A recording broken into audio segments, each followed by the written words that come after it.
With all of this turmoil, particularly this last week, has the president at any time thought about stepping down before or now? No, and I think that's an absolutely ridiculous question. That's April Ryan. She's a White House reporter for American Urban Radio Network. She's also a CNN contributor. She asked Press Secretary Sarah Huckabee Sanders if President Trump has ever thought about stepping down. This exchange adds to the series of noteworthy jabs that the two have thrown at each other, meaning April Ryan and Sarah Huckabee Sanders. Let's bring in Fox News political analyst Gianno Caldwell to get to the bottom of this. Gianno, what was your reaction when you saw this? Sensationalism, I tell you. April Ryan has said some very interesting things. She's questioned if the president has supported slavery. She said that a pie that Sarah Sanders was making was perhaps fake. It was a fake pie. And when Sarah said, hey, I'll make you a pie, April says, she said, hey, if you're going to make a pie, I want to see you make it, and I still won't eat it because you guys don't like journalists. So, I mean, this is sensationalism, and obviously, for anyone that knows, the White House, these press briefings are very important. You get Fox and everybody else, they stop their programming just to tune in. So this is an opportunity for folks to really go viral. Yeah. And I think that may be some of the lines of thinking here. You're going to get more clicks. You're going to be talked about if you ask a sensational question. This is like straw man reporting, setting up something when there's no information there, asking a question where there's no information that the president is even going to think about stepping down. I mean, this is, to your point, you're right. This is not the first time April Ryan has asked such outlandish questions. Let's take a listen.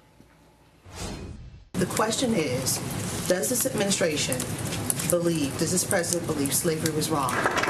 Mr. President, will you give an apology for the statement yesterday? Mr. President, did you refer to African nations? Did you refer to African nations? Are you a racist? April Ryan there, what do you think?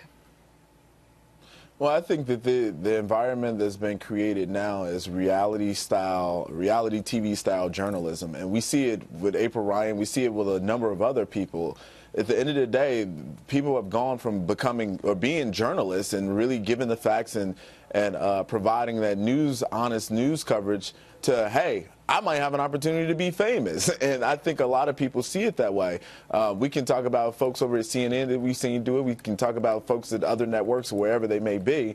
But that's clearly the environment that we've entered into. And it seems as though people aren't taking the job as seriously as they used to. Almost everything goes here. Yeah, bringing up the race card, I mean, it still is harkening back to the rally in Charlottesville. What's the strategy here, bringing up the race card?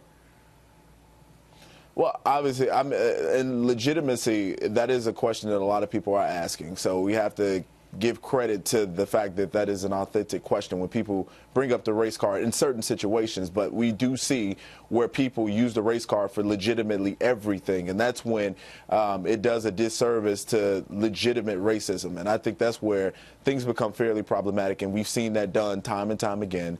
We've seen it done with people asking questions to this administration in areas that clearly has nothing to do with race, perhaps even talking about baking a pie. So yeah, it's become a very dangerous territory. It sounds like that upsets you.